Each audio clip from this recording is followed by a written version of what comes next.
Oke, kita lanjut lagi Yohanes 7 ayat 1 sampai 9 ya. Tadi ayat 1 apa second layer-nya tentang kalau menurut Theophilus justru di sini Yesus tidak mau menunjukkan atau tidak menantang para pemuka Yahudi itu. Maksudnya adalah Tuhan ingin meneguhkan realitas kodrat manusianya, ya, atau membuat dia bisa dipercaya kalau dia adalah benar-benar Allah yang berinkarnasi jadi manusia. Nah, kemudian dia di sini tidak tersentuh dalam pengertian pertama dia menunjukkan keilahiannya, yang kedua memang belum genap waktunya untuk dibunuh. Ya, ini menurut Theophilus. Coba kita baca lagi data berikutnya ya. Ini saya sudah rangkum dari dua buku ya, yang Ancient Christian Commentary sama Chrysostom, sama Theophilus. Ya. Oke, coba baca Binda. 5 bulan setelah berlalu sejak mujizat roti dan hari raya Tabernakel, Yahudi sudah dekat. Nah, konteksnya di sini kalau Chrysostomos 5 bulan ya telah berlalu sejak mujizat roti. Maksudnya Yesus memberi makan 5.000 orang itu. Ya. Terus orang-orang akan melakukan perjalanan ke Yerusalem untuk perayaan ini dan mendirikan tenda di sekitar kota untuk memperingati persinggahan Israel di padang gurun ketika mereka tinggal di tenda. Ya, kamu lihat di ayat yang kedua, coba baca ayat yang kedua. Ayat kedua datanya apa di situ? Ya, baca. Itu sudah dekat hari raya orang Yahudi, itu hari raya Pondok Daun. Ya, atau hari raya Tabernakel. Nah, hari raya Tabernakel ini artinya apa di sini? Nah, orang-orang Yahudi itu akan berziarah gitu ya ke Yerusalem. Lalu mereka akan mendirikan tenda-tenda di sekitar kota itu untuk memperingati apa? Iya. Jadi hari raya Pondok Daun itu ya hari raya mendirikan tenda-tenda ya, persinggahan Israel di padang gurun pada zaman itu ya. Maka mereka akan tinggal di tenda. Terus itu adalah sebuah kiasan menunjuk pada waktu ketika semua orang kudus akan dikumpulkan dari seluruh dunia ke Yerusalem Surgawi, mendirikan tabernakel mereka, yaitu tubuh mereka yang hanyalah tempat tinggal sementara ketika mereka menerima yang Tuhan. Oke, jadi kalau kita first layernya kan di sini ada hari raya apa? Hari raya tabernakel atau pondok daun. Kira-kira 5 bulan setelah pemberian apa? Pemberian makan, pemberian mujizat roti. Setelah itu ada hari raya Pondok Daun. Ya. Nah, second layernya apa kalau hari raya Pondok Daun? Ini ketiga ya. 4. Nah, yang kedua apa? Second layernya yang kedua berarti kan kita mencari apa spiritual meaning-nya. Tabernakel ini apa? Menurut Sirin. Menurut Kilir apa? Hari raya Pondok Daun. Kalau Agustinus mengatakan ini mendirikan tenda-tenda di sekitar kota Yerusalem karena penduduk dari berbagai daerah ya, dari Galilea dan mana itu akan berziarah ke Yerusalem untuk memperingati persinggahan Israel pada padang gurun ya, pada zaman Musa itu. Ya. Salah satu perayaan besar ya di Tabernakel. Nah, kalau menurut Kiril, second layernya apa nih? Tabernakel itu hari raya Pondok Daun itu apa? Hari raya Tabernakel itu memperingati apa? Iya, dia kok menurut Kiril apa?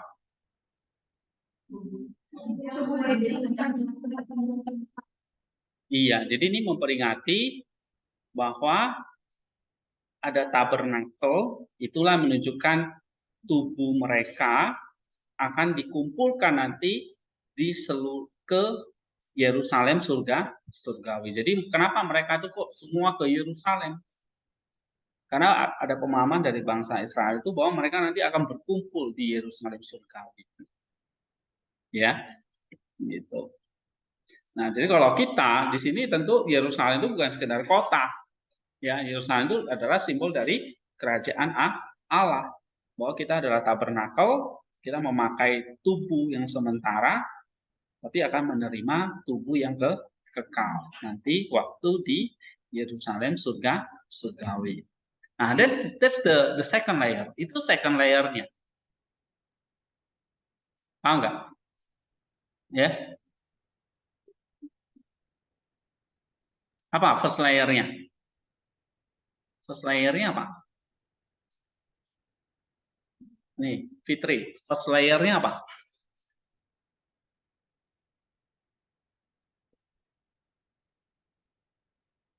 Orna. First layernya apa?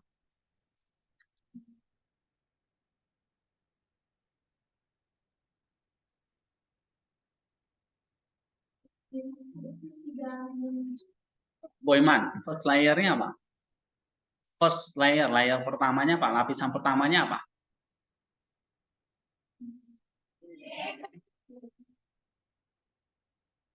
Lurusman. Ini kan layar pertamanya tentang hari raya. Yang kedua, tuh, Etarui. Setelah hari raya Tabernakel, orang-orang membuat tenda di sekitar Yerusalem dan ini memperingati bahwa Tuhan mereka akan dikumpulkan. Jadi tentang tabernakel itu kita pahami sebagai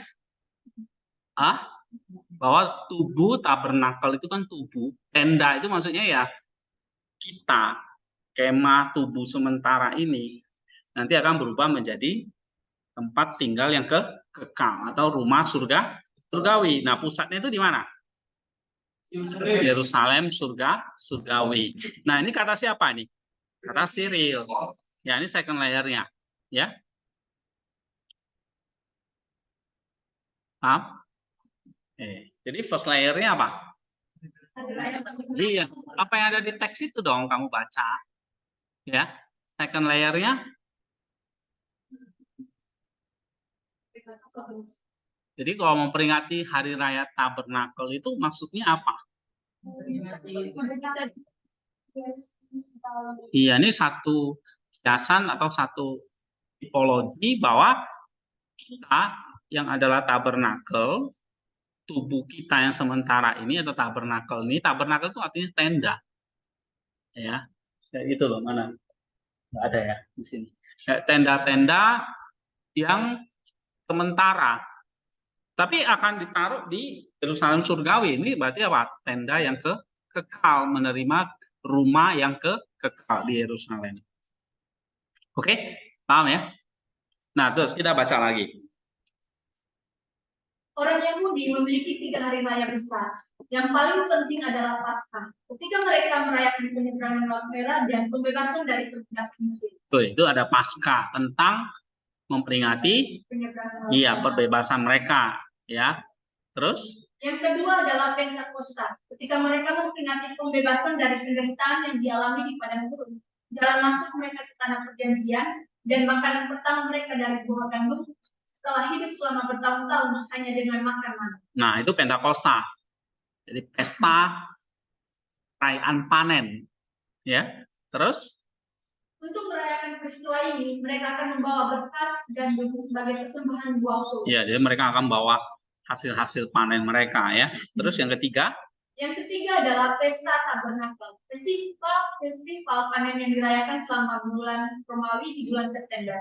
Bersyukur kepada Allah atas selesainya panen, mereka membangun tabernakel, yaitu gubuk-gubuk kecil dan bersukaria seolah mereka benar-benar sedang bersuka-cita di ladang. Iya, jadi tabernakel itu mereka bangun tenda-tenda atau gubuk itu. Terus? Ada yang mengatakan Mazmur Daud dengan tulisan di atas mengenai perasaan anggur. Disusun untuk perayaan ini. Pada saat ini mereka akan mengumpulkan buah anggur dan mengisi tempat perasan anggur, mengucap syukur dan menyanyikan mazmur dan tiru ucapan syukur lainnya. Salah satu tiru tersebut adalah Mazmur 8 di mana Nabi memuji karunia Allah. Nah, kalau menurut Theophilus apa? Perayaan tabernakel ini adalah perayaan apa? Ucapan syukur. Kalau Cyril tadi mengatakan, ya kita akan bertabernakel dengan Allah nanti. Ya kan? Kalau Theophilus mengatakan apa? Iya, ucapan syukur. Ya, tabernakel ini adalah ucapan syukur karena apa? Telah masuk ke dalam tanah perjanjian. Ya kan?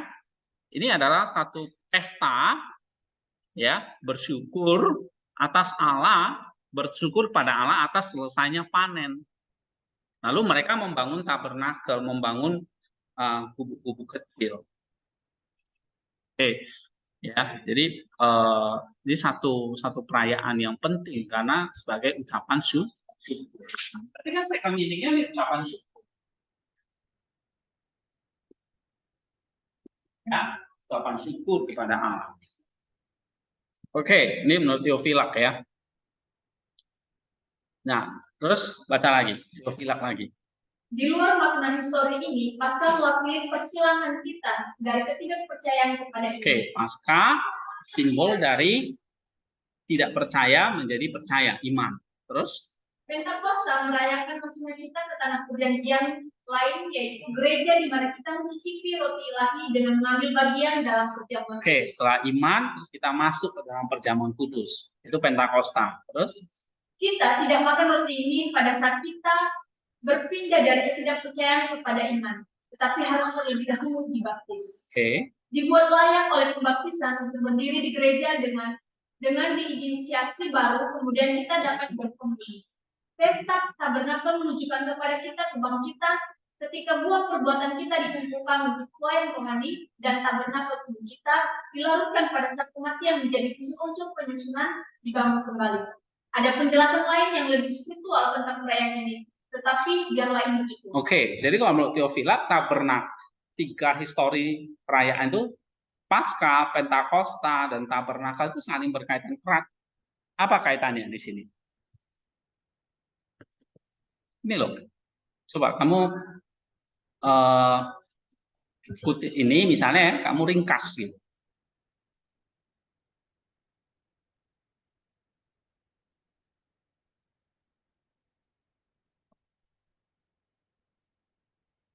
Kan Yohanes nulis di situ ayat yang kedua ada perayaan tabernakel telah dekat, ya kan? Maka orang-orang pada pergi ke Yerusalem. Nah, di situ ada kata istilah perayaan tabernakel. Maksudnya apa? Tadi kalau Siri mengatakan ini kita nanti akan mendapat tabernakel yang kekal di Yerusalem surgawi, ya kan? Nah, kalau Theophilus apa?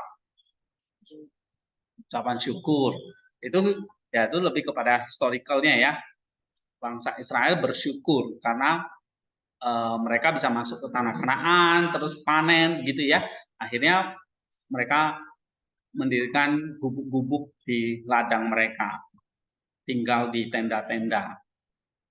Itu tabernakel ya. Ya kita belum pernah ke Israel sih ya, atau kita belum pernah lihat ya, kita bayangin lah kayak tenda-tenda yang banyak itu kayak waktu mereka menyeberangi atau berada di padang gurun kan gitu, bikin tenda-tenda kan. Nah, ini kalau kita kaitkan misalnya dengan Paskah, Pentakosta, di situ artinya apa di sini jadinya tabernakel itu? Kalau Paskah kan tadi dikatakan pembebasan dari Laut Merah itu ya kan, menyeberangi Laut Merah. Pentakosta mereka masuk ke dalam tanah perjanjian lalu merayakan panen. Oke, kalau tabernakel mereka bikin tenda-tenda. Nah, jadi kalau ketiga peristiwa itu dihubungkan jadi satu, itu maksudnya gimana? Jadi kalau Paskah itu mewakili kita apa? Kita beriman, kemudian kita dibaptis. Itu Paskah kan, lewati Laut Teberau itu kan kayak kita dibaptis masuk ke dalam Kristus. Setelah itu apa? Kamu diajak nih masuk ke dalam tanah Kanaan kan? Paskah kan belum selesai. Ada Pentakosta. Artinya apa? Kamu harus berkeliling padang gurun masuk ke tanah Kanaan. Nah, tanah Kanaan itulah perjanjian. Tanah perjanjian itulah gereja. Ya, jadi setelah kamu dibaptis, kamu masuk ke dalam gereja ini. Kamu ngapain? Kamu berkomuni, melakukan perjamuan kudus.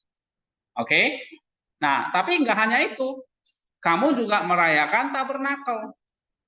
Tentu di Kristen nggak diajarin kamu dirikan tenda-tenda di sekitar gereja, enggak. Ya, tapi secara second layer-nya apa ini? Secara spiritualnya apa? Tabernakel ini menunjukkan apa? Hah? Iya, kebangkitan. Artinya apa? Ini menunjukkan pada dikatakan buah perbuatan kita itu akan dikumpulkan untuk satu tuaian rohani, ya. Dan tabernakel tubuh kita ini itu nanti akan apa? Waktu tubuh kita mati, ya, tercerai kan? Unsur-unsurnya kan tercerai, larut ke dalam tanah kan? Nah, tetapi karena ada tabernakel yang kekal, maka unsur-unsur tadi yang sudah masuk ke dalam tanah itu akan disusun kembali. Itu tabernakel. Jadi tabernakel itu simbol dari apa? Iya, bahwa tabernakel ini kan tubuh kita. Tubuh kita akan mati, tapi nanti akan bangkit menyatu kembali dengan apa?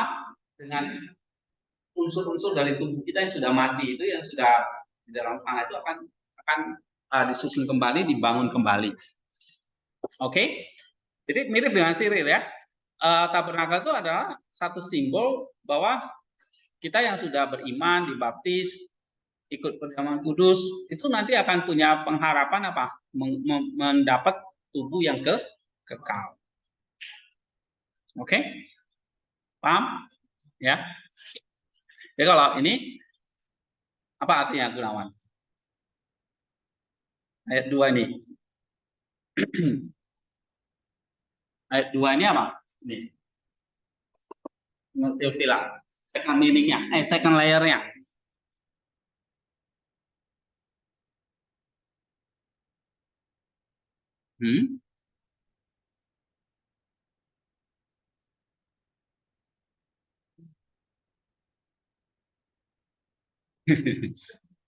Kamu kok jawab pakai anak SD?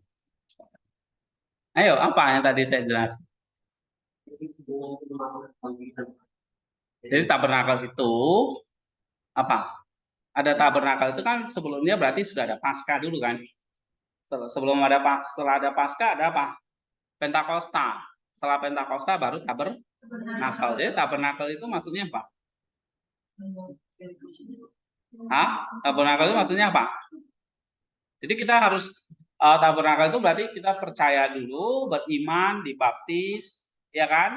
Lalu komuni, habis itu kamu akan mengalami tuaian. Tuaian itulah kebangkitan itu. Kamu akan mendapat tubuh kebangkitan, tubuh yang kekal. Setelah nanti ada kebangkitan. Paham nggak maksud saya? Ya, jadi begitu ada tabernakel itu udah menyiratkan apa? Ada Paskah, ada Pentakosta. Karena kalau nggak ada Paskah, ya nggak ada tabernakel. Ya kan? Kalau nggak ada Paskah, nggak ada Pentakosta. Kalau nggak ada Pentakosta, nggak ada tabernakel. Kan gitu. Kalau Israel nggak pernah keluar dari Mesir, ada Paskah? Ada Pentakosta? Ada tuaian? Nggak ada. Mereka tetap diperbudak gitu. Oke? Jadi tabernakel itu menyeratkan apa, Gunawan?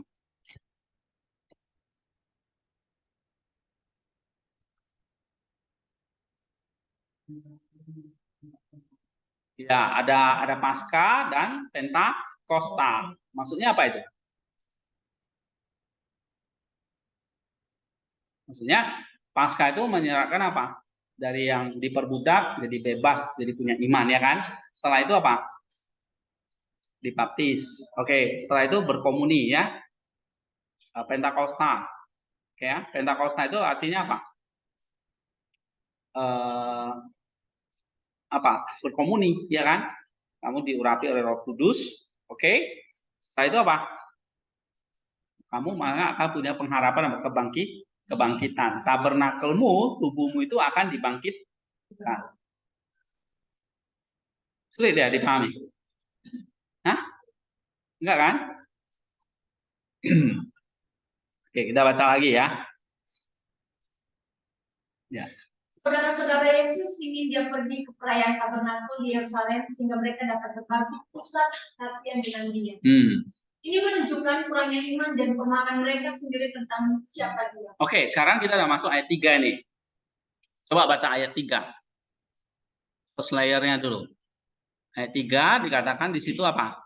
Maka kata saudara-saudara Yesus kepadanya, berangkatlah dari sini dan pergi ke Yudea, supaya murid-muridmu juga melihat perbuatan yang kau lakukan. Oke, nih ya. Supaya murid-muridmu melihat juga perbuatan-perbuatanmu yang telah kamu lakukan. Ini ya, ayat yang ketiga. Oke. Itu first layernya yang dibaca tadi. Ini teksnya ini. Ya, maka saudara-saudara ini sama ya, saudara-saudaranya berkata kepadanya, Meta Beti, pergilah. Oke. Dan berangkatlah ke Yudea. Supaya murid-muridmu apa? Melihat perbuatan-perbuatanmu yang telah kamu lakukan. Misalnya apa perbuatan yang Yesus lakukan? Tadi melakukan banyak mujizat itu. Ya, di pasal sebelumnya. Oke. Nah, ini maksudnya apa ini? Coba kita lihat ya. Apa kata Theodore? Baca lagi. Sebelum hari raya Pondok Daun orang Yahudi, ketika saudara-saudara Kristus melihat bahwa dia tidak bersiap-siap untuk pergi ke perayaan itu, mereka mencela dia. Oke, kan celah ya, tanya gitu. Terus Bersama murid-muridnya yang mereka maksud adalah banyak yang mengikuti Yesus dan bukan 12 masuk. nah, ini menurut ini siapa? Theophila bersama mereka. Jadi ini nggak hanya 12 rasul ya, tapi tadi orang banyak yang mengikut Yesus itu. Yang tadi diberi makan roti tadi. Terus saudara-saudaranya putra-putra Yusuf melalui pernikahan pertama. Nah, saudara-saudara ini siapa ini? Putra-putra Yusuf, ya. Terus menurut dia memiliki dua kesalahan, takut dan sombong. Nah, jadi menurut Theophilak, pertanyaan mereka ya atau ucapan mereka kepada Yesus itu apa? Berangkatlah, pergilah. Supaya murid-muridmu tuh lihat yang kamu kerjakan. Itu sebetulnya dalam nada apa? Iya, menuduh ya bahwa Yesus mempunyai dua kesalahan. Apa itu? Takut dan sombong. Terus? Karena tidak ada orang yang melakukan sesuatu secara rahasia. Di sini tuduhan takut atau pengecut dan berusaha untuk dikenal secara terbuka. Di sini tuduhan kesombongan. Takut. Makanya ditantang, kamu pergi. Sombong supaya apa? Supaya supaya perbuatanmu dilihat banyak orang gitu. Nah, itu tujuan kesombongan ya. Terus? Jika engkau melakukan hal ini, tunjukkan dirimu kepada dunia. Mereka menyindir, kami tidak menyetujui tindakannya. Jika yang kamu lakukan itu baik, bertindaklah secara terbuka. Dengan bersembunyi, kamu menunjukkan sesuatu yang jahat. Nah, jadi seolah mereka ngomongnya gini, ya, kami tidak menyetujui tindakanmu, perbuatanmu, oke? Ya, jika kamu itu baik, kamu terbuka aja, jangan bersembunyi. Ya, kalau kamu bersembunyi-sembunyi, takut-takut, itu menunjukkan kamu berbuat jahat, gitu. Ya, terus? Ketika Tuhan menggandakan roti, pada saat itu adalah Paskah yang dirayakan pada bulan Maret. Nah, kalau tabernakel ini kan September, ya kan? Kira-kira udah 5 bulan lebih. Terus? Sekarang bulan September, hari raya Pondok Daun orang Yahudi sudah dekat. Perhatikan jeda 5 bulan antara dua perayaan dalam narasi Injil di mana Yohanes tidak memberitahu kita tentang kegiatan itu. Mengapa? Pertama, karena tidak mungkin menceritakan semua yang Tuhan lakukan. Tetapi yang lebih penting lagi, para penulis Injil bersusah payah untuk mencatat secara khusus perbuatan-perbuatan Tuhan yang menuai kritik dari orang-orang Yahudi dan menimbulkan kontroversi. Oke, jadi ayat yang ketiga itu teks layarnya apa? Kalau menurut Theophilak di sini. Pertanyaan atau ngomongan perkataan saudara-saudara ini atau putra-putra Yusuf ini, berarti kan ada di situ ada Yakobus, ya kan? Ada Yusuf, Yoses, Yudas, oke? Itu saudara-saudara Yesus. Itu putra-putra atau anak-anak dari Yusuf. Ya. Berkata kepada Yesus, apa perkataannya? Tadi perkataannya apa ayat 3 itu? Hah? Berangkatlah dari sini dan pergi ke Yudea. Iya, berangkatlah dari sini dan pergi ke Yudea. Terus? Supaya murid-muridmu juga melihat jembatan-jembatan yang dibangun. Iya, itu. Nah, tapi di situ second layer-nya apa? Yang kamu pahami, second layer-nya.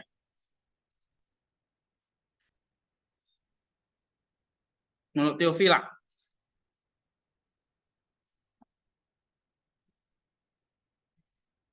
Apa?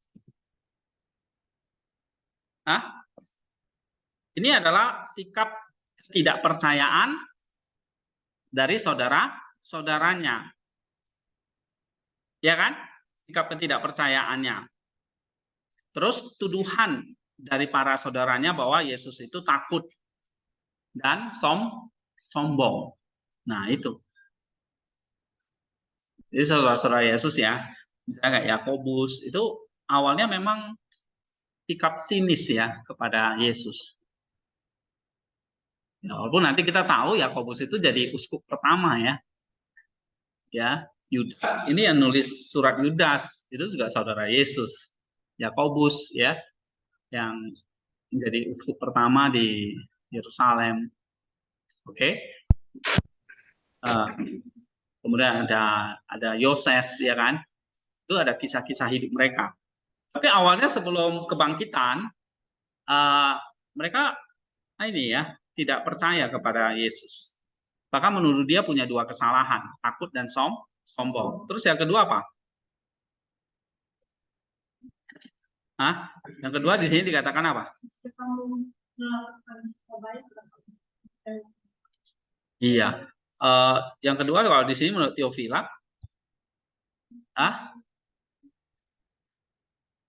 ketidakpercayaan saudara sana. Terus apa lagi? Nah, ini Teofila mengatakan bukan hanya kritik aja dari pemuka Yahudi, tapi juga dari keluarga Yesus sendiri. Nah, itu dicatat oleh Injil Yohanes ini. Ya.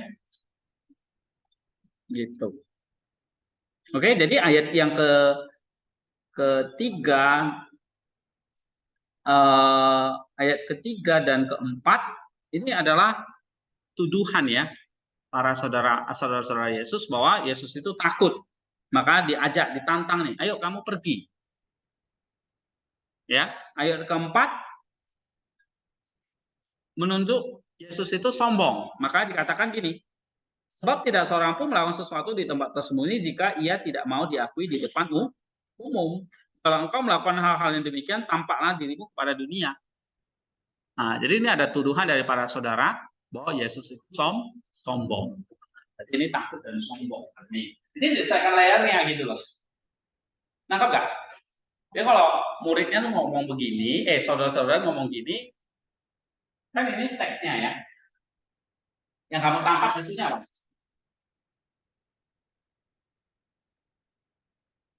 Apa? Generasi. Tuduhan saudara-saudara Yesus kepada Yesus. Tuduhannya apa? Dua. Tidak percaya. Ya, takut dan sombong. Gitu. Takut ya berarti dia menantang Yesus. Sekarang kamu pergi. Coba kamu pergi ke Yerusalem sekarang. Semua orang pada kumpul di situ tuh. Sombongnya adalah kalau kamu melakukan sesuatu yang baik, ya lakukan dong, tunjukkan dong di depan umum. Jangan sembunyi-sembunyi. Kalau sembunyi-sembunyi itu tuh dikatakan di sini berarti kamu berbuat jahat, kan gitu. Ya kan? Nah, itu menurut Teofila, ya. Paham di sini? Oke, sekarang kita baca lagi.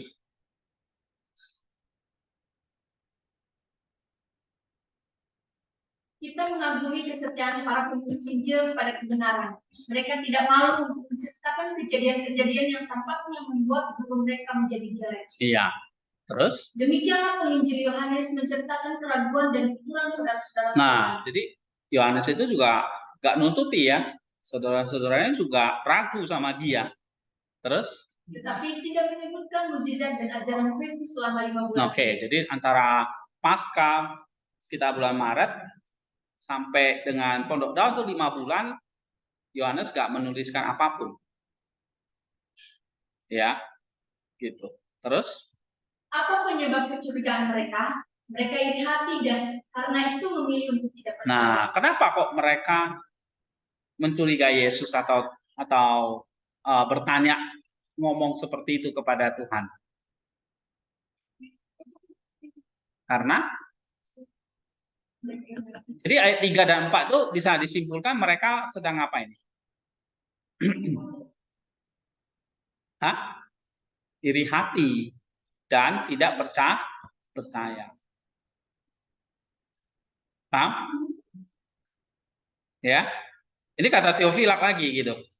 Apa penyebab kecurigaan mereka? Tadi kan mereka curiga kan? Yesus itu takut, Yesus itu sombong. Kenapa kok mereka curiga? Karena iri hati gitu. Oke, terus? Tetapi pertimbangkan ini. Sebelum penyaliban Kristus, saudara-saudaranya menolak untuk percaya kepadanya. Bahkan ketika mereka melihat banyak orang yang menghormati dia karena banyak mukjizatnya, namun setelah kematiannya di kayu salib, saudara-saudara Tuhan menjadi rasul, pengkhotbah, masuk ke dalam hati gereja, dan menjadi saksi baginya sebagai martir. Jadi, tidak dapat disangka bahwa mereka melihat dia dengan mata kepala sendiri setelah kebangkitan. Tanpa bukti mutlak ini, mereka tidak akan mengalami perubahan hati seperti itu dan mengorbankan diri mereka untuk dia. Nah, tapi awalnya yang iri hati, kemudian terjadi apa? Percaya, terus bukan hanya percaya, tapi mereka apa ini? Iya, bahkan menjadi rasul dan mati. Ini buktinya apa? Satu bukti apa?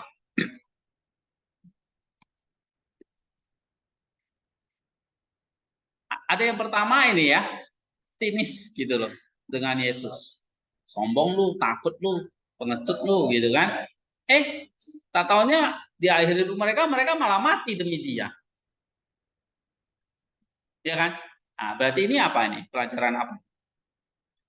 Teofilak mengatakan apa? Ada satu perubahan hati. Ya kan? Bahkan mengorbankan diri mereka untuk Yesus. Ada satu perubahan hati. Jadi saudara-saudara Yesus yang awalnya curiga, tapi terakhir malah mati buat dia. Berarti ini ada satu apa ini? Satu perubahan ya. Kok bisa orang berubah sedemikian? Kalau itu bukan karya Tuhan, ya kan? Dan itu berubah setelah apa? Kebangkitan Kristus. Jadi kita bisa simpulkan di sini apa? Teofila itu mau mengatakan apa?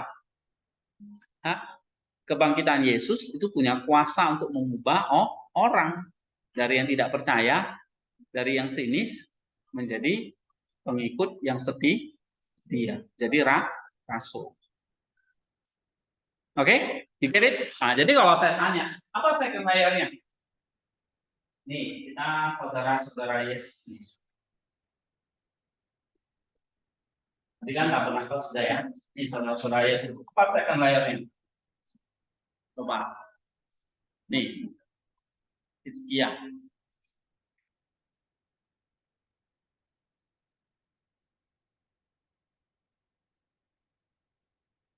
Saudara-saudara Yesus itu maksudnya apa di sini?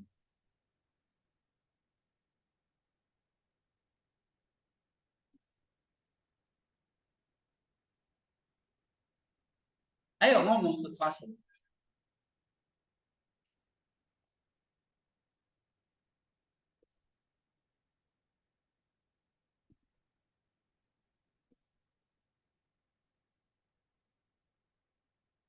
Loh. Oke. Eka. Ini adalah ketidakpercayaan dari saudara-saudaranya. Saudara-saudara itu adalah spiritual meaning apa? Hah? Ketidakpercayaan, kecurigaan. Oke, terus? Dan mereka iri hati dan tidak percaya. Iya, itu yang pertama, mereka curiga. Sebab apa? Mereka iri hati. Curiganya bahwa Yesus itu takut dan sombong. Nah, mereka iri hati. Iri hati ya karena sebetulnya mereka nggak percaya sama dia. Ya kan?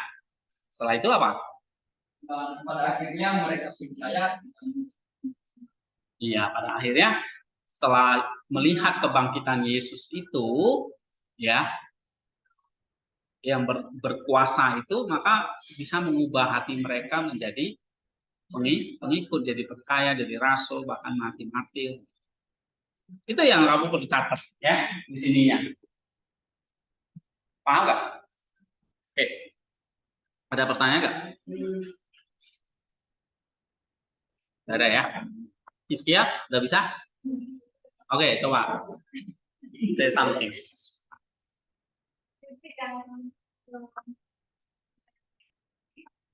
Dari ketidakpercayaan saudara-saudara Yesus itu mengalami perubahan. Ada perubahan ya. Perubahan dari saya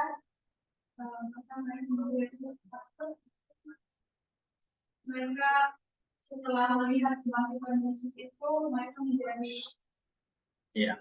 Oke. Ini kata Theophila ya. Coba kita baca lagi di sini.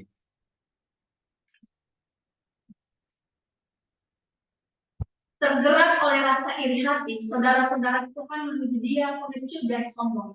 Tetapi dia menjawab dengan baik, tanpa sedikit pun kepahitan atau kebencian. Kristus tidak berkata, siapa orang yang menemukan saya dan mengajar aku, melainkan waktu itu disalib dan kematianku belum tiba, tetapi waktu selalu ada. Oke, coba kita baca ayat yang ke-6 ya.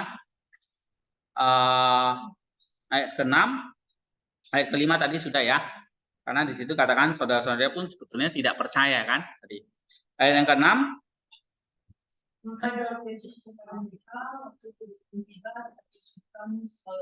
Iya, kalau teks aslinya di situ dikatakan apa? Ayat ke-6. Yesus menjawab kepada mereka, ho kairos, ho emos, waktuku, parestin auto. Belum tiba. Atau ho kairos auto, waktuku belum genap gitu ya. Sedangkan waktumu selalu ada.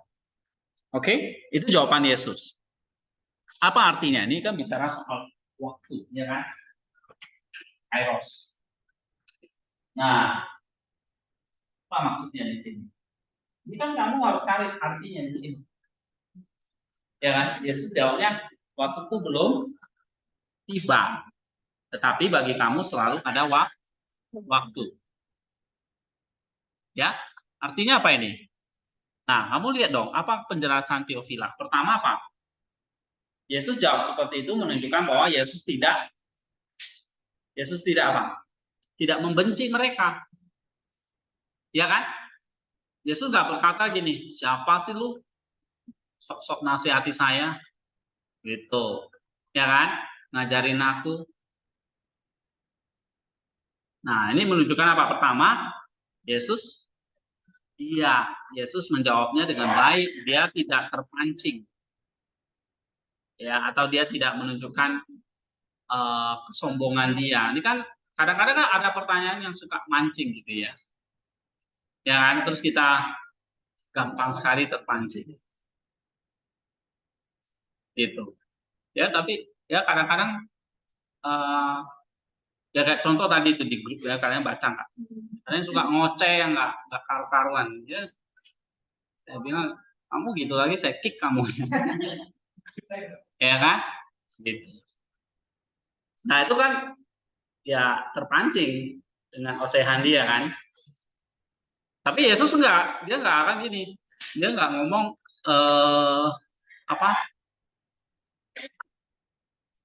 Siapa takut? Ya kan? Gitu kan dia nggak ngomong gitu ya. Siapa yang takut? Itu.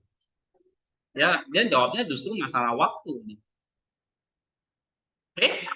Coba baca lagi. Kamu selalu bersama-sama orang Yahudi, namun mereka tidak akan membunuhmu karena kamu menyukai hal yang sama dengan yang mereka lakukan. Nah, terus? Mereka akan bersekongkol untuk membunuh aku. Bagaimanapun segera setelah mereka melihat aku datang untuk berpesta. Kata-kata Tuhan juga memiliki arti yang lain. Dia yang memberkati mereka yang berduka cita di zaman sekarang ini. Cara mengungkapkan pemikiran yang sesuai berlaku bagi semua yang orang kudus. Bagaimana aku bisa berpesta ketika aku melihat bahwa setiap jenis kejahatan telah berakhir pada orang Yahudi? Terus? Ini adalah waktu untuk meratap dan berduka karena kebenaran telah disingkirkan dan kehendak Allah diabaikan. Namun, kita hidup dalam harmoni dengan orang-orang Yahudi dan mengasihi dunia ini. Pantaslah kita berpesta dengan mereka dan seperti diri kita sendiri. Karena kita seperti orang-orang dunia yang hanya memikirkan hal-hal dunia, dunia tidak dapat membenci kita. Tetapi teguran yang berani membangkitkan kebencian. Oke, jadi, nah misalnya di sini ya, sebelum sampai masalah kebencian ini, ada tadi pertama Yesus menjawab dengan lemah lembut ya, dia tidak menunjukkan kepahitan atau kebencian, tapi dia menjawab masalah waktu. Nah, masalah waktu itu di situ artinya apa? Waktuku belum genap, tetapi waktumu selalu ada. Maksudnya apa di sini? Ini masih ayat yang ke-6 ya. Artinya apa di sini?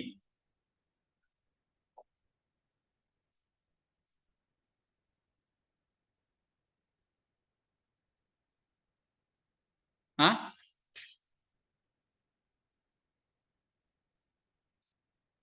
Nah,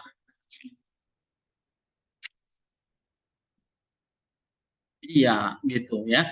Jadi di sini masalah waktu itu kamu selalu ada waktu. Ini berkaitan dengan sebetulnya kesediaan Tuhan di sini katakan. Ya, sampai sekarang orang-orang Yahudi masih hidup dengan pemikiran dunia mereka. Gitu. Ya. Sehingga dikatakan bagaimana aku bisa berpesta? Bagaimana aku bisa bertabernakel, merayakan tabernakel? Kalau aku melihat setiap jenis kejahatan telah berakar pada orang Yahudi. Ya, jadi waktuku belum tiba dan waktumu selalu ada. Ini menunjukkan bahwa adalah waktu untuk meratap dan berduka. Sebab kebenaran telah disingkirkan dan kehendak Allah diabaikan. Ini dia. Oke? Ya. Jadi masalah waktu ini cerita tentang apa ini? Hah? Waktumu selalu ada, waktuku belum tiba. Cerita tentang apa ini? Ya, apa? Generasi tadi menjawab. Waktu untuk meratap. Kenapa? Atau berduka? Karena zaman orang saat itu mereka masih pemikiran mereka masih pemikiran duniawi. iya, masih menyingkirkan kehendak Allah yang mendukakan kebenaran. Ya kan? Misalnya Matius 5 ayat yang keempat, coba buka. Matius 5 ayat yang keempat. Jadi kalian juga bisa ambil ya teks-teks lain nanti. Ya, baca, berbahagialah. Iya, berduka cita. Jadi konteksnya ini duka cita. Kata dia bilang, waktuku belum tiba, tapi waktumu selalu ada. Ini nadanya nada sedih. Ya, paham nggak? Nada sedih. Kenapa kok sedih? Karena waktu yang sudah diberikan pada bangsa Yahudi ini ternyata apa? Tidak ngerti-ngerti. Gitu, ya. Mereka justru dikatakan apa di sini? Berduka karena apa? Kebenaran disingkirkan, kehendak Allah diabaikan. Nah, itu ratapan Yesus. Ya. Oke, itu yang pertama. Ya. Nah, sekarang kita coba lihat ayat yang ke-7. Yesus berkata lagi kan, ayat yang ke-6, terus dia sambung ke ayat 7, dunia dikatakan di situ apa? Dunia tidak dapat. Nah, kamu itu siapa? Tadi orang-orang Yahudi itu, termasuk saudara-saudaranya. Terus,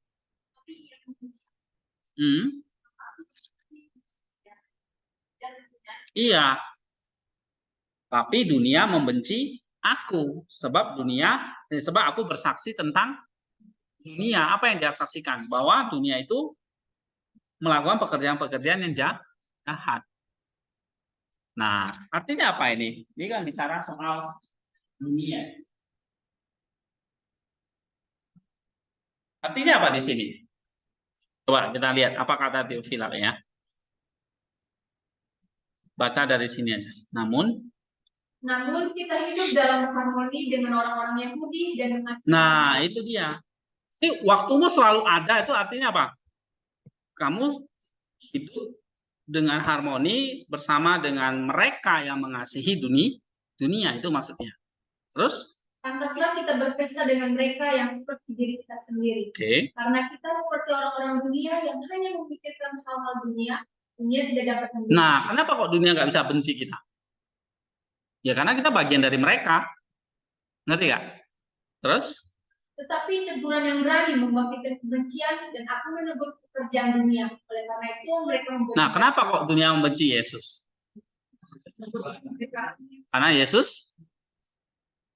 Karena Yesus apa? Menegur pekerjaan dunia itu. Ya kan? Bahwa pekerjaan-pekerjaan mereka jahat. Coba kamu bilang sesamamu, saya tegur kamu ya, kamu nggak boleh gini-gini ya. Kita bisa aja dibenci sama dia kan? Benar nggak? Kayak misalnya kita ditegur, kita jadi nggak suka sama orang itu kan. Sama seperti Yesus menegur dunia, ya dunia pasti membenci dia gitu. Oke, continue. Kemudian Tuhan mengutus saudara-saudaranya berpesta itu, menunjukkan bahwa Dia tidak akan memaksa mereka untuk tetap bersamanya. Ya. Tuhan menjawab tuduhan yang mereka bawa terhadapnya, yaitu tentang ketakutan dan kesombongan. Mengenai tuduhan ketakutan, Dia berkata, aku menegur pekerjaan dunia ini, yaitu pekerjaan mereka yang memikirkan dunia, tetapi seorang pun aku tidak akan melakukannya. Terus? Dia menjawab tuduhan kesombongan dengan mendesak saudara-saudaranya untuk meninggalkan dia. Jika dia ingin dikelilingi oleh banyak pengikut seperti yang dilakukan oleh orang-orang sombong, dia tidak akan menyuruh mereka semua pergi. Demikianlah Tuhan membuktikan tuduhan mereka tidak berdasar. Nah, itu. Jadi kalau di sini di ayat yang ke-8, coba baca ayat ke-8, akhirnya apa? Yesus menyuruh mereka pergi. Ya. Aku tidak pergi ke situ karena waktuku belum genap, belum tiba. Nah, apa kata Theophilus di sini? Ayat 6, 7, 8 itu. Nah, ada kata waktu, ada kata dunia, kata membenci. Nah, jadi di sini apa? Kata Theophilus, Yesus apa? Menegur pekerjaan dunia, ya. Sedangkan saudara-saudaranya itu apa? Bagian dari dunia. Jadi kata dunia itu artinya apa? Bukan dalam bentuk tempat ya. Dunia ini di sini bukan bicara soal tempat. Tapi soal apa? Hal-hal yang melanggar apa? Perintah Allah atau kehendak Allah. Gitu. Tadi soalnya ada kata apa? Jahat di situ. Jadi kata dunia ini sama dengan melanggar perintah Allah atau kejahatan.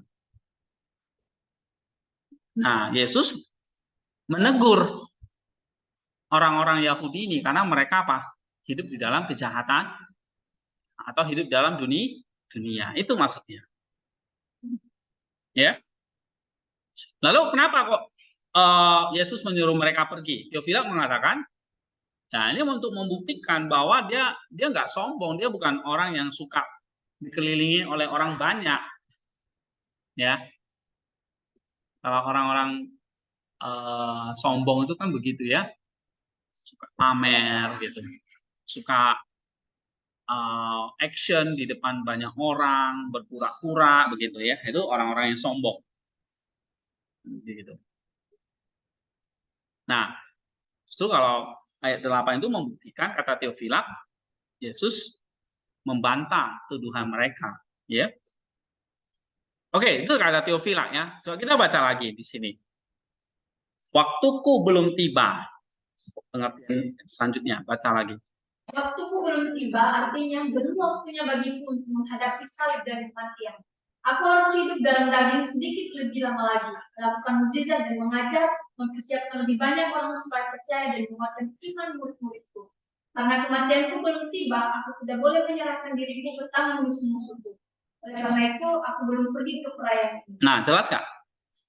Jadi kalau di sini bicara waktuku belum tiba, tadi selain bicara soal duka cita, ya, soal ratapan Yesus pada dunia yang jahat ini, termasuk di dalamnya orang-orang Yahudi, orang-orang Israel dan saudara-saudaranya.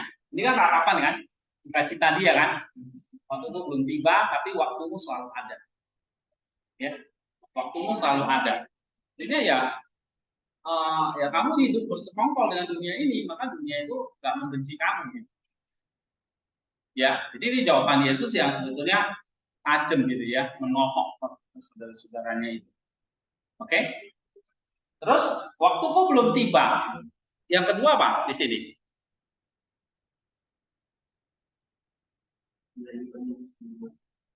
Kematiannya belum saatnya. Jadi waktu belum tiba ini bicara soal apa? Kematian tersalib. Oke? Gimana kita tahu? Ya karena kita baca Theophilus. Ya.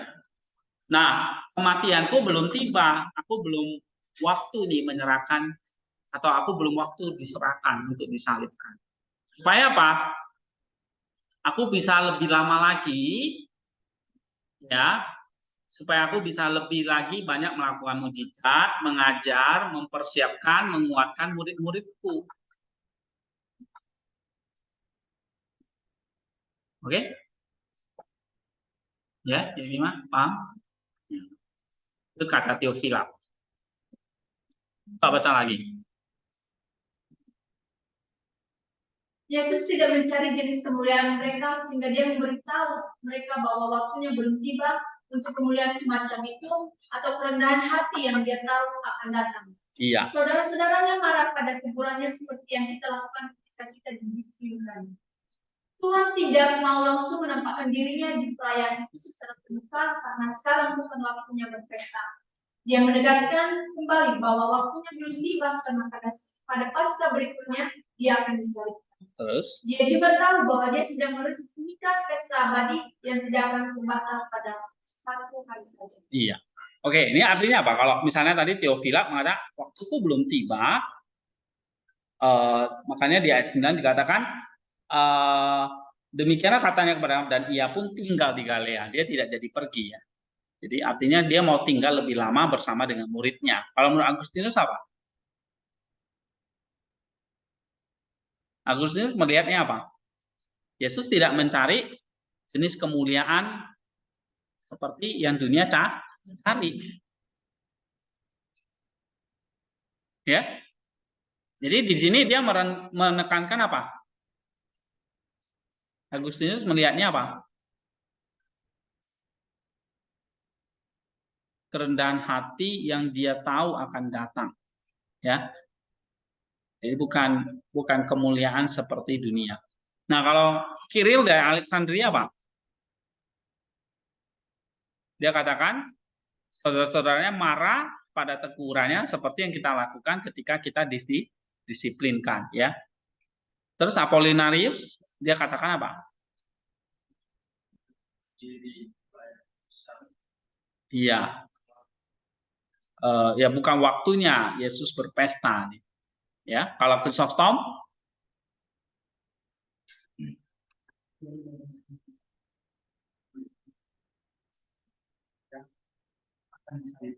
iya. Jadi ini juga menjelaskan tentang masalah penyalipannya ya. Waktunya belum tiba berarti Yesus tahu kapan dia akan disalibkan. Oh, bukan di tabernakel nih, tapi nanti tahun depannya lagi. Pas ini kan September ya. Jadi nanti tahun depannya kira-kira Maret atau April yang akan disalibkan. Oke, ini Chrysostom. Agustinus tadi dia katakan dia juga tahu bahwa dia sedang meresmikan ya satu pesta abadi yang tidak akan terbatas pada satu hari saja. Oke.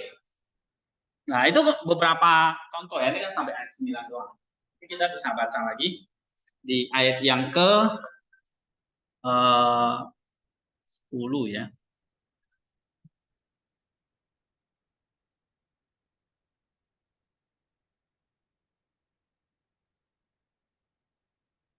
Ayat yang ke-10 saya sudah tulis, nanti kalian bisa baca ya. Yohanes 7 ayat yang ke-10 ya. Tapi sampai di sini dulu deh, sampai ayat 9 aja. Ada pertanyaan? Jadi kalau misalnya kalian bikin ya, kan nanti dibagi-bagi kan menurut kontennya gini nanti, nah, kalian harus cari pas di ini gitu. Ya. Oke. Terus layar yang kedua itu kan kalau kalian udah tulis itu panjang ini kan yang kedua apa? Perlu rumuskan konsepnya kan? Konsep teologis. Ini langkah berapa? 7 ya kan? Terus yang ke-8 apa? Personal. Ya kan? Langkah ke-7 ini konsep teologisnya. Doktrinnya apa dong? Yang kalian pelajari 9 dari 9 ayat ini.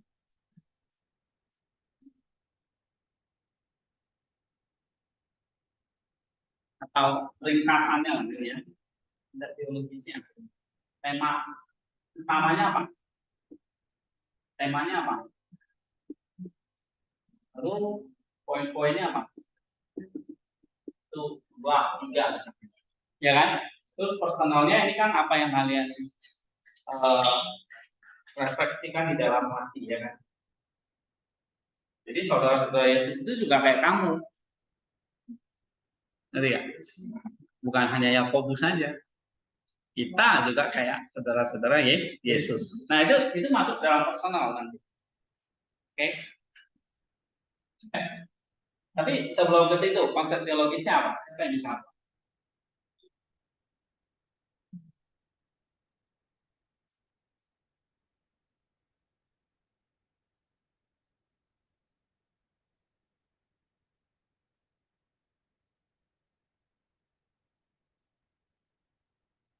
Nih, Nofri.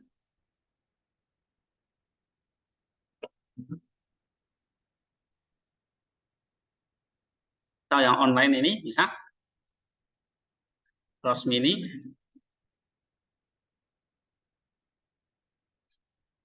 Kita, Reinhard. Nota.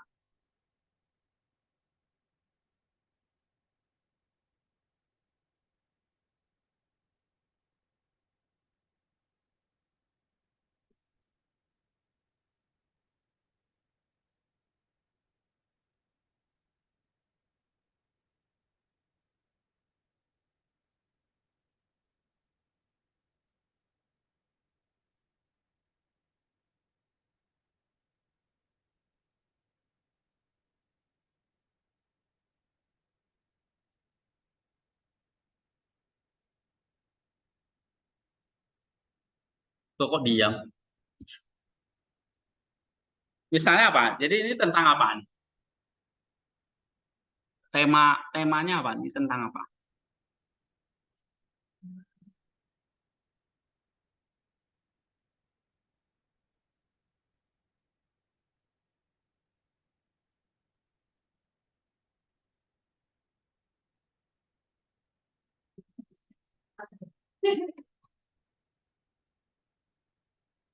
Hah?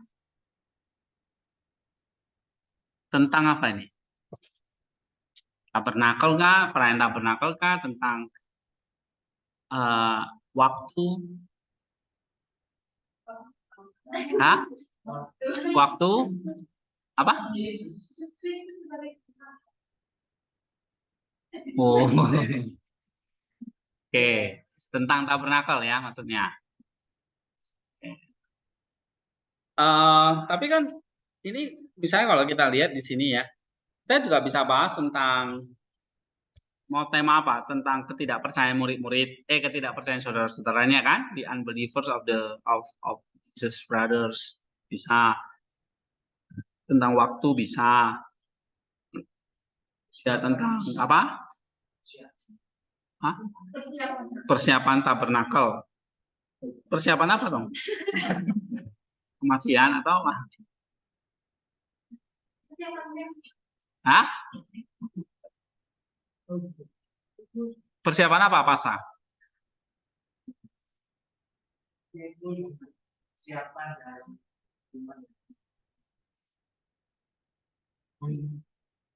siapa dalam benar.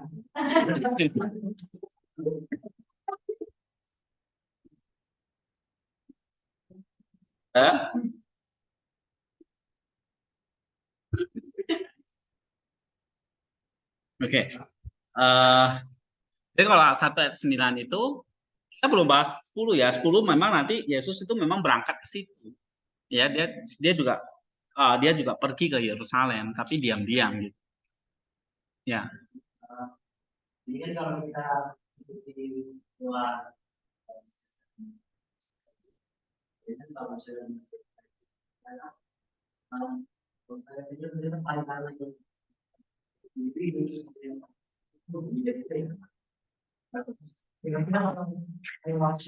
misalnya mau bahwa setiap diri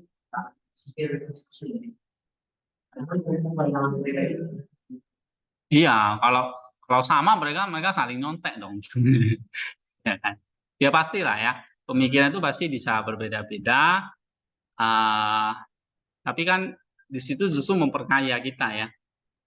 Misalnya dari Theophila, dari Chrysostom gitu. Jadi bisa saling melengkapi. Jadi sebetulnya bukan sesuatu yang berbeda tapi kan tidak berarti bertentangan kan gitu kan atau apa tidak sesuai dengan kebenaran. Nah, kalau itu ya kita udah nggak usah ikuti gitu ya. Ada ajaran-ajaran yang Bapak gereja misalnya Church Fathers itu nggak semua disebut Church Fathers ya. Jadi, yang disebut Church Fathers itu Bapak gereja itu ya mereka yang sudah diakui oleh gereja gitu. Ya. Ya, ada juga yang akhirnya jadi lain ya. Misalnya Arius itu kan itu juga uskup itu ya. Nestorius itu juga uskup ya. Tapi lama-lama mereka ajarannya jadi ngawur gitu, jadi bidat gitu. Ya kita nggak ikuti gitu. Ya, tapi ada yang Athanasius, Chrysostom, ya, Ambrosius itu yang sudah pakem. Ya tentu saja ya ada keunikannya masing-masing karena mereka hidup di zaman yang berbeda-beda juga gitu. Tapi itu kan sebetulnya kita bisa pakai untuk saling melengkapi, ya kan? Nah, yang penting tidak menentang kebenaran itu. Oke, itu ya. Ya makanya kita kalau mau lebih kaya ya kita baca lebih banyak gitu. Ya kalau ini kan baru hanya Theophilak ya. Kita belum baca Cyril yang lebih lengkap ya atau Origen kan juga dia nulis Yohanes gitu. Ini kan baru banyak kan dari Theophilak ya. Theophilak. Yang lebih kemudian dia abad ke 10 atau 11 ya. Kalau Chrysostom, Origen itu kan di abad 3, abad ke-4 gitu. Ya. Ya pasti zaman berbeda, pandangan perbedaan juga bisa berbeda. Tapi bukan berarti price centernya jadi lain gitu kan, enggak. Tetap saling melengkapi menurut saya ya, saling melengkapi. Ya kecuali ada yang ngawur itu ya kita nggak usah ikuti. Tadi contoh kayak Arius, ya, Nestorius, Tertullian itu sebetulnya awalnya bagus, Tertullian ya. Lama-lama dia juga nggak dianggap sebagai bapak gereja lagi karena ajarannya jadi montanisme ya, ikut kayak gerakan karismatik model sekarang. Jadi gerakan karismatik model sekarang itu udah ada di zaman Tertullianus. bahasa roh, nangis-nangis dan sebagainya ya. Tertulisan itu jatuh ke ajaran seperti itu sehingga ya ada tulisannya yang bagus kita baca tapi dia tidak dianggap sebagai bapak gereja gitu ya. Origen juga seperti itu ya. Lama-lama tulisannya awalnya bagus, lama-lama jatuh dalam yang ngawur juga ada ya. Clement juga seperti itu ya. Clement dari Alexandria acaranya bagus tapi kehidupan pribadinya kurang bagus itu sehingga nggak diakui gitu. Ya. Ya makanya untuk diakui jadi seorang bapak gereja itu nggak gampang. Selain tulisannya ya kehidupannya juga dilihat gitu ya. Oke ya itu udah seleksi gereja lah ya, kita udah bisa meyakini kalau misalnya Chrysostom itu udah pasti bagus, nggak ngawur. Jadi kamu nggak usah khawatir ini salah nggak ya Chrysostom gitu ya. Ya kita amini bener lah ya gitu. Oke. Kalau kamu masih curiga ya udah kamu bisa bikin tulisan tuh membantah dia ya kalau kamu sanggup ya. Jadi kalau kamu baca aja masih kurang, sok-sok nantang Chrysostom. Ibaratnya maksudnya ngaca dulu deh gitu ya. Ya. Soalnya kamu sudah nyelesain tulisannya dia ya, kamu baca tulisannya aja cuil gitu loh, kok nantangin dia gitu ya. Maksudnya kita belum selevel itu gitu. Ya, kita masih belajar dari mereka ya. Ya, harusnya juga makin belajar kan makin sebetulnya kita makin rendah hati, artinya kamu makin belajar gitu. Kalau kamu makin belajar makin sok pintar itu berarti kamu belum belajar apa-apa. Orang yang belajar itu harus makin tidak tahu, itu baru belajar. Kalau makin tahu berarti kamu belajarnya masih sedikit gitu loh. Nanti ya. Jadi kalau kamu makin nggak tahu, ya bisa ada dua kemungkinan. Kamu nggak ngerti apa yang kamu baca. Tapi kalau kamu ngerti apa yang kamu baca, kamu semakin makin nggak tahu. Ya, misalnya, dulu kalau saya udah belajar misalnya buku ini, misalnya ini bagus banget, kayaknya udah rasa tahu semua gitu ya. Begitu dicemplungin di lautan, waduh lautan itu kok dalam banget ya. Padahal kita tahunya hanya pantai aja ya. Kita nggak tahu di lautan itu ternyata ada ikan yang sangat bagus, karang yang sangat indah, sampai kita kagum-kagum ya. Kayak kita masuk di tengah lautan itu ya kayak ikan kecil aja gitu loh. Ya. Nggak ada apa-apanya dibanding dengan lautan yang besar itu ya kan. Oke. Nah, artinya makin humble aja. Ya, makin kita banyak belajar ya kita bersyukur gitu. Kita bisa belajar dari mereka dan dan kita bisa berbagi gitu ya kan. Berbagi misalnya ya dalam waktu kalian khotbah bisa berbagi atau mengajar ya, itu bisa berbagi, menulis, berbagi gitu. Oke. Apa yang mereka lakukan. Nah, kembali ke sini. Konsep teologisnya apa?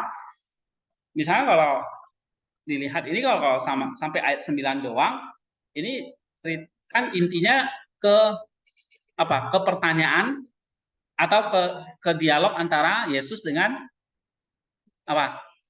Saudara-saudaranya ke situ kan. Mulai dari ayat berapa itu? Ayat 3 sampai ke 7. Iya kan? 1 2 itu intronya, 8 9 itu penutupnya. Tapi intinya kan di ayat 3 sampai 7. Jadi ada percakapan antara Yesus dengan saudara-saudaranya. Inti percakapannya apa di situ? Iya, jadi kamu bisa kasih tema di sini apa? Ya, ketidakpercayaan para saudara-saudara Yesus. Nah, oke, poin satunya apa? Poin satunya apa? Hubungan? Tuduhan. Tuduhan apa? Oke, jadi tuduhan dari saudara-saudara Yesus. Oke, itu poin satu. Good. Yang kedua? Verifikasi Yesus, yaitu menurut mereka pergi. Yang poin kedua misalnya jawaban Yesus, ya kan? Jawaban Yesus. Oke, ya itu intinya di situ dua. Jadi ada tuduhan, lalu ada jawaban ya Yesus. Kan gitu. Ya, kamu bisa bikin outline yang simpel seperti itu, ya. Atau kalau mau lebih detail lagi, pertama misalnya apa? Ini poin satu kan bicara soal kenapa kok timbul pertanyaan dari murid-murid Yesus? Saudara-saudara Yesus. Konteksnya ini soal tabernakel, ada hari raya tabernakel. Baru karena ada hari raya tabernakel yang sudah dekat, baru murid-muridnya, saudara-saudara nanya nih, Tuhan kamu kok nggak pergi gitu kan gitu. Tapi kan pertanyaan itu muncul karena konteksnya apa? Sudah dekat perayaan tabernakel. Nah, mungkin poin satu kamu bikin, ya kan? Apa? Kamu tulis apa?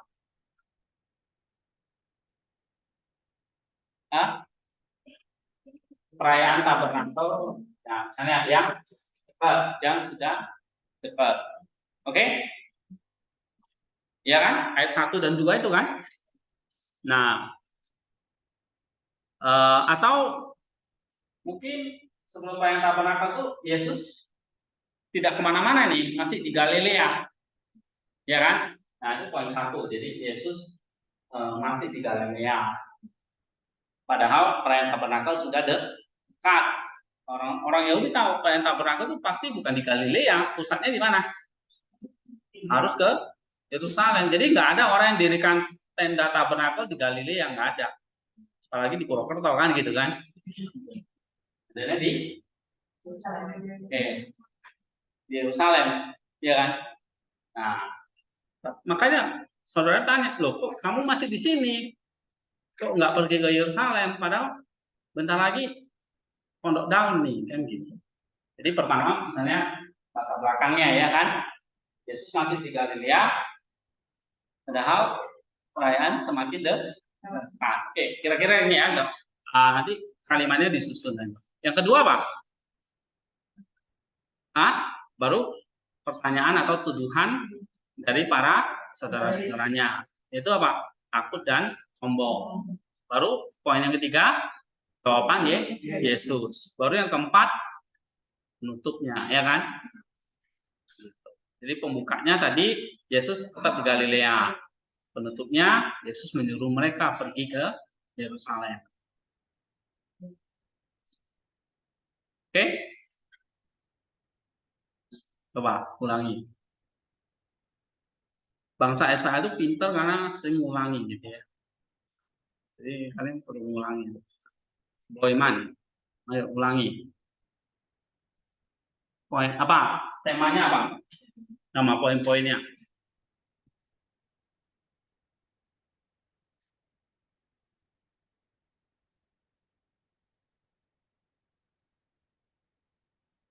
Temanya misalnya apa? Kamu ambil atau kita ambil di sini?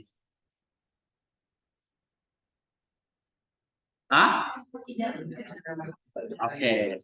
Misalnya ketidakpercayaan saudara-saudara Yesus, tema utamanya ya kan? Intinya kan di situ. Itu jadikan tema. Terus poin satunya apa? Raymond. Yesus masih di Galilea, padahal perayaan tabernakel sudah dekat. Karena kita tahu tabernakel itu pasti dirayakan di Yerusalem seperti Paskah, Pentakosta ya kan? Oke, pusatnya semua di Yerusalem. Karena ada istilah ziarah ya. Kalau kayak kita apa ya? Wisata rohani lah gitu ke Yerusalem. Kalau di agama Islam naik haji gitu ya ke Mekah. Orang Yahudi ke Yerusalem gitu. Naik hajinya ke Yerusalem. Ya, kalau kita ke Candi Prambanan mah. Poin satu, poin duanya. Siapa yang belum saya tunjuk? Vivian, poin duanya apa?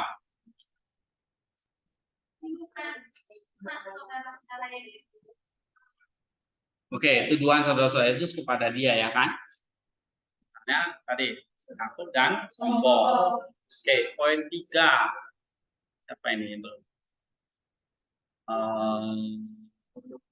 Hah? Kayaknya semua udah ya.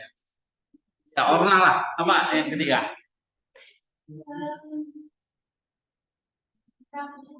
Jawaban Yesus menunjukkan bahwa dia tidak hidup. Oke, that's good. Jawaban Yesus yang yang tidak terprovokasi gitu ya. Oke, yang menunjukkan dia tidak membenci saudara-saudaranya. Yang keempat, apa Riko? Yang keempat.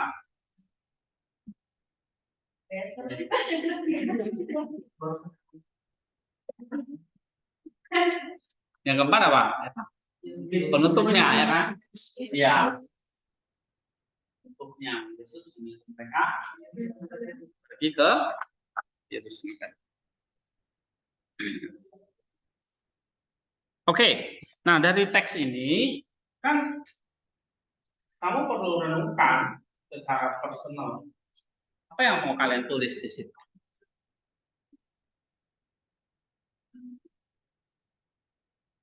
Personal ini berarti ya gitu ya. Tadi kalau kita baca kasus software yang kemarin itu personal itu kan berarti kamu baca kitab Yunus, kisah Yunus ya kisah kamu ya kan. Kamu baca kisah saudara-saudara Tuhan Yesus yang tidak percaya ini juga kisah kamu loh.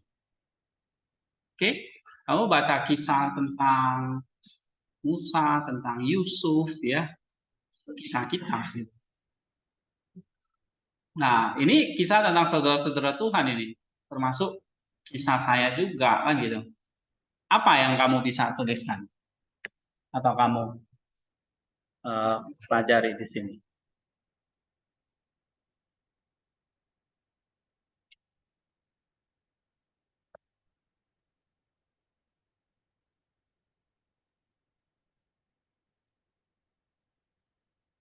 Oke, kalau gitu nih yang online yang belum ya. Rosmi nih ada?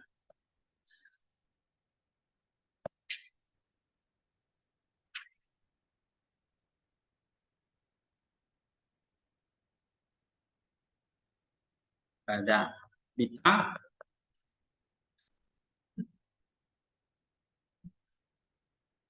Jangan lagi makan mereka nih. Oke, siapa yang bisa? Tadi kan saya udah kasih kata kuncinya. Ya, personal itu apa yang terjadi di Alkitab itu juga jadi bagian dari kita kan.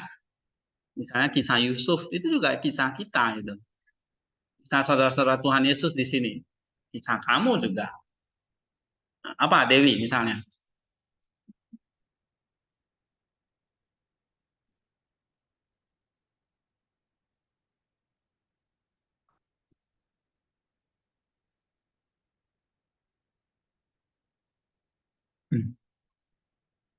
Hmm?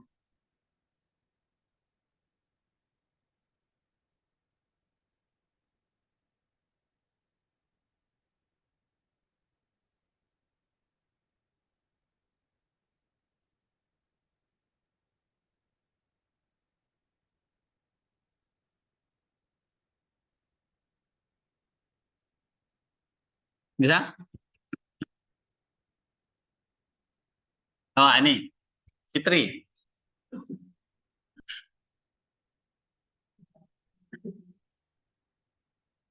Ayo. Atau siapa di sini yang mau? Nirin. Ah. Udah pendek di belakang nih.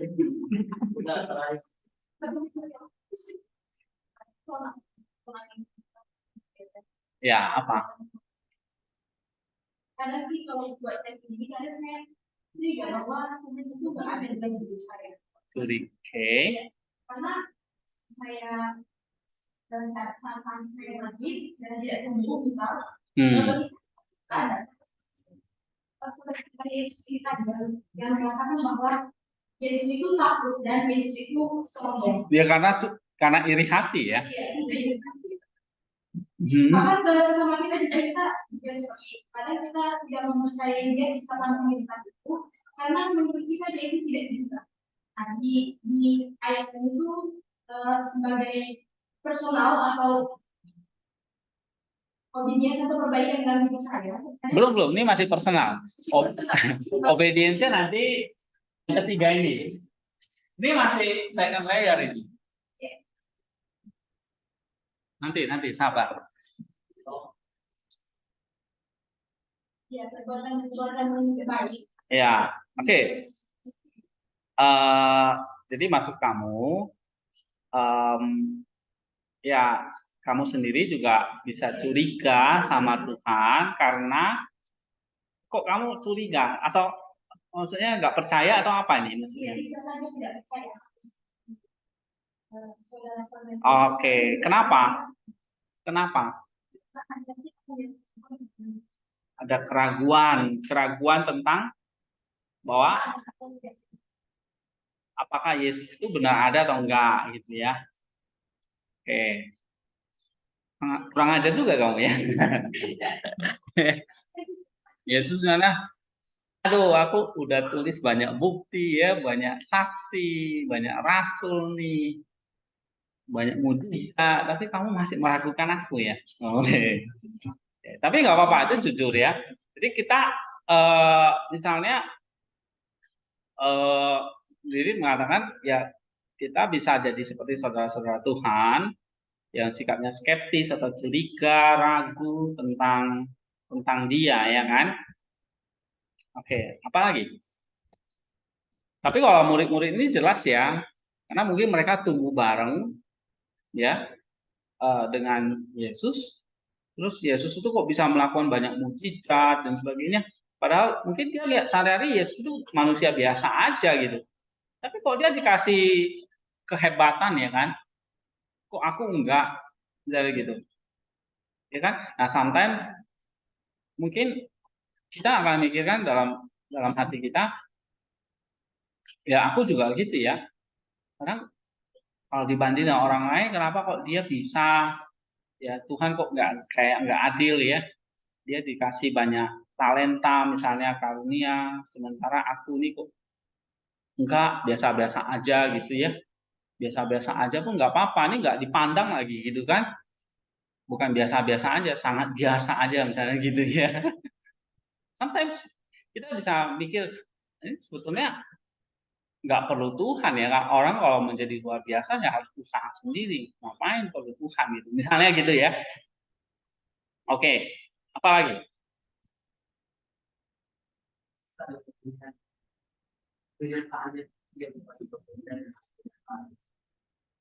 Oh,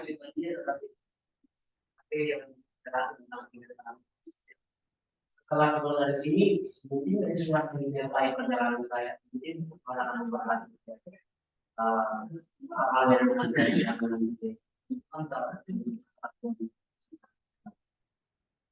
oh, jadi kamu sebetulnya meragukan masa depanmu, gimana nih ya? Apakah Tuhan nanti terus menyertai nggak gitu ya? Oke.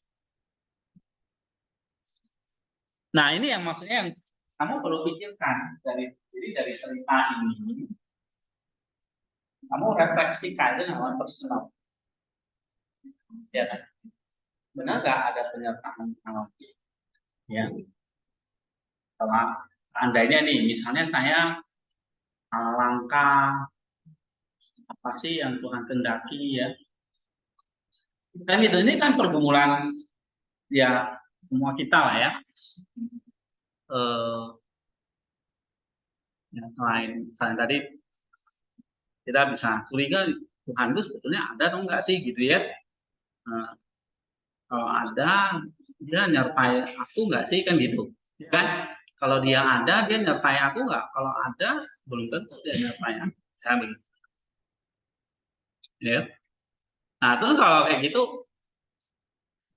ini kan bukan hanya ini ya, tapi kamu perlu namanya reflektif, berarti kamu perlu nggak hanya menyampaikan keluhan, tapi kamu sendiri ada nggak dapat ya solusinya gitu.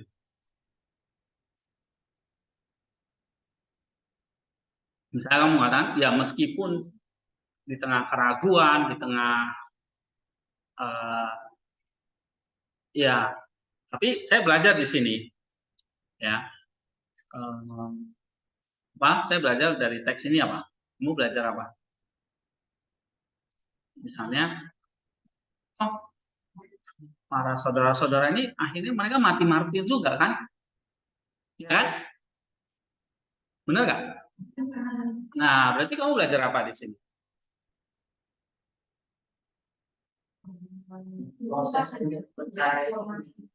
Iya, ada transformasi, ada proses untuk bisa berubah, ya kan? Oke. Jadi kalau tadi Theophila kan mengatakan setelah kebangkitan Yesus itu mereka malah jadi rasul, ya kan? Yakobus, Yudas gitu ya. Yudas ini yang kita baca suratnya, Yakobus kita lihat ceritanya di Kisah Rasul itu. Ya. Jadi para rasul yang mati martir ya. Nah, berarti keraguan, kecurigaan ya, itu justru bukan sesuatu yang apa ya, menghambat perubahan itu kan. Tapi mungkin bisa jadi jalan masuk untuk mengalami satu perubahan ya. Misalnya kayak tadi, misalnya pergumulan kita, benar nggak Tuhan menyertai ya? Justru di tengah keraguan itu, kita malah nggak secara sadar, sebetulnya Tuhan sudah sertai gitu loh. Iya kan? Tiba-tiba kamu udah ada nyampe tujuan. Oh iya ya, nah, Tuhan sertai. Misalnya begitu ya. Nah ini kan bebasan. Tapi lihat personal itu jangan cuma gelisahnya aja ya, tapi lihat secara konkret apa yang kita pelajari juga gitu. Oke, nah sekarang baru lapisan ketiga. Ini apa? Ini kan worknya ya kan? Jadi kalau Efesus itu bilang melakukan pekerjaan-pekerjaan baik. Nah ini obediensial. Ya, apa yang kita bisa kerjakan? Kamu udah paham nih tentang doktrinnya. Sekarang apa ketahatannya dong? Atau apa lah ya, aplikasinya lah ya. Apa aplikasinya?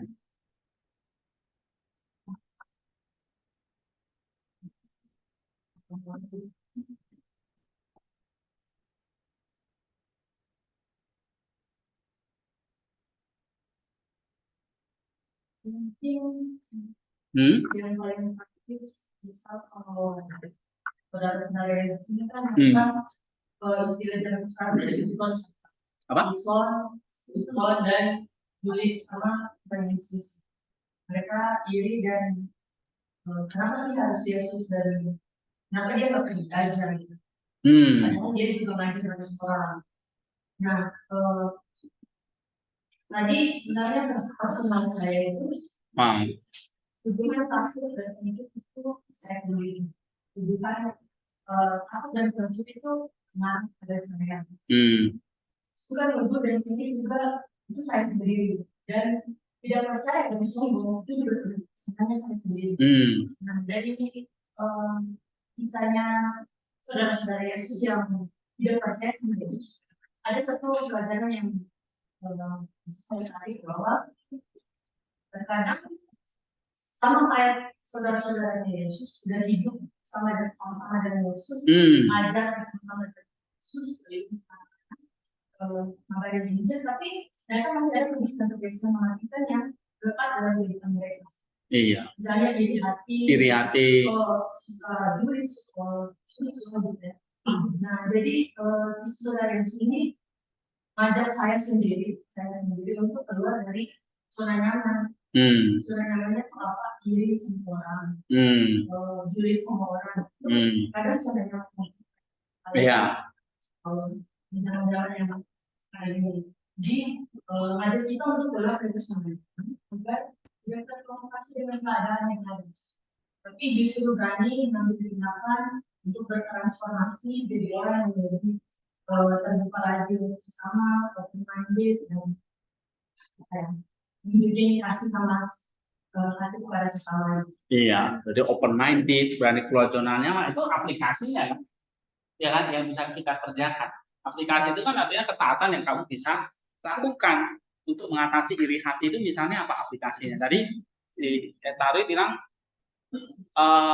ya walaupun kamu udah hidup bersama Yesus nih kayak saudara-saudaranya kan, mungkin ada 30 tahun hidup bersama, ya kan?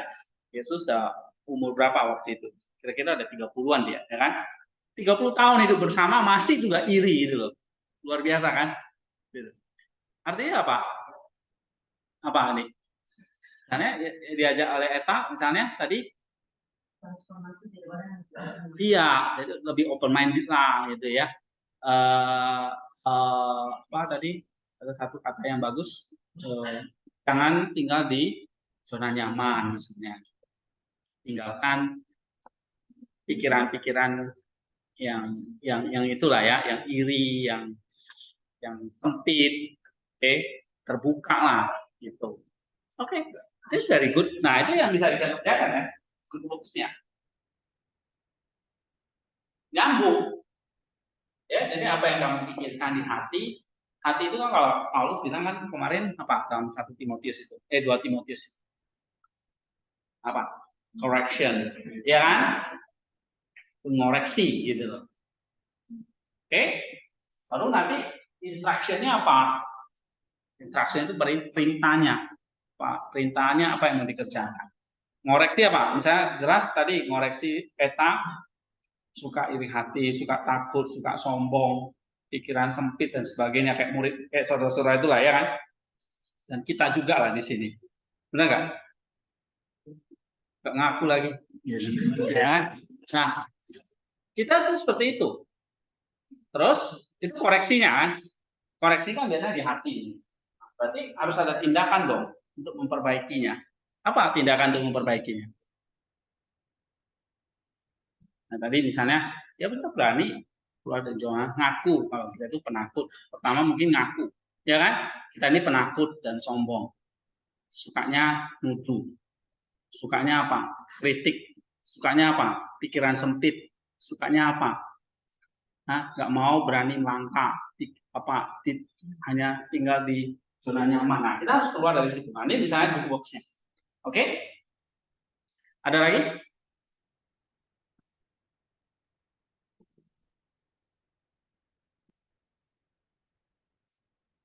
Ya tadi good point ya. Apa lagi?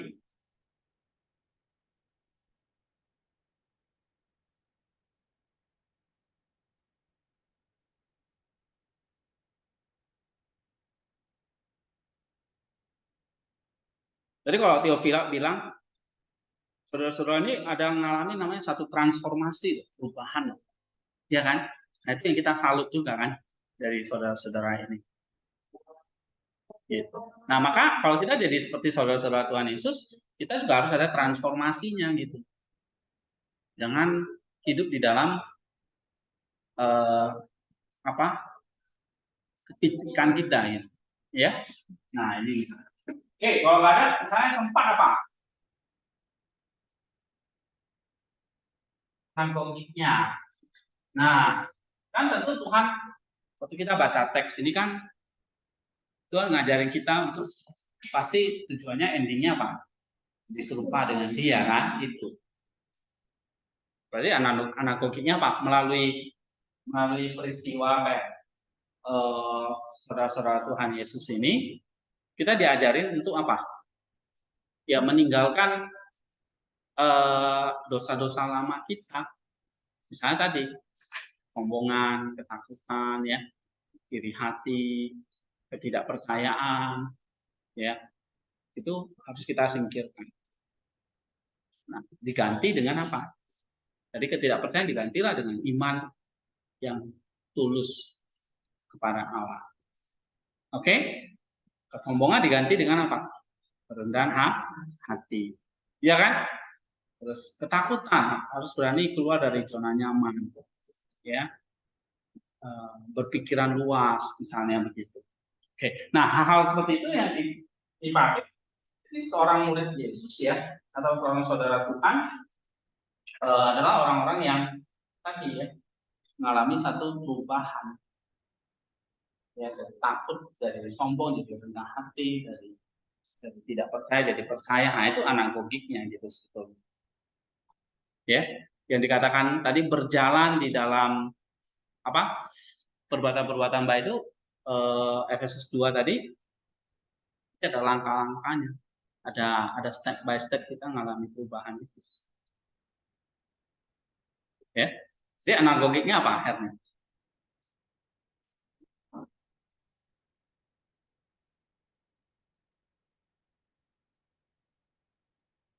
Nah, ini Linda. Analoginya itu kita diajarkan untuk meninggalkan dosa lama kita seperti kesombongan, iri hati, dan iri hati diganti dengan iman yang tulus kepada Allah, kesombongan digantikan dengan kerendahan hati, dan ketakutan diganti dengan keluar dari zona. Ya, jadi misalnya analoginya adalah kita diajari menjadi serupa dengan Yesus. Cara ya belajar dari saudara Tuhan Yesus yang sombong jadi rendah hati, ya kan? Bahkan jadi martir. Nah, gitu. Oke, yang dari tidak percaya jadi beriman, ya kan? Nah, itu kalimat analoginya. Intinya apa di situ? Ada pengudusannya, ada menjadi serupa dengan Kristusnya, ya. Oke, sampai di sini dulu.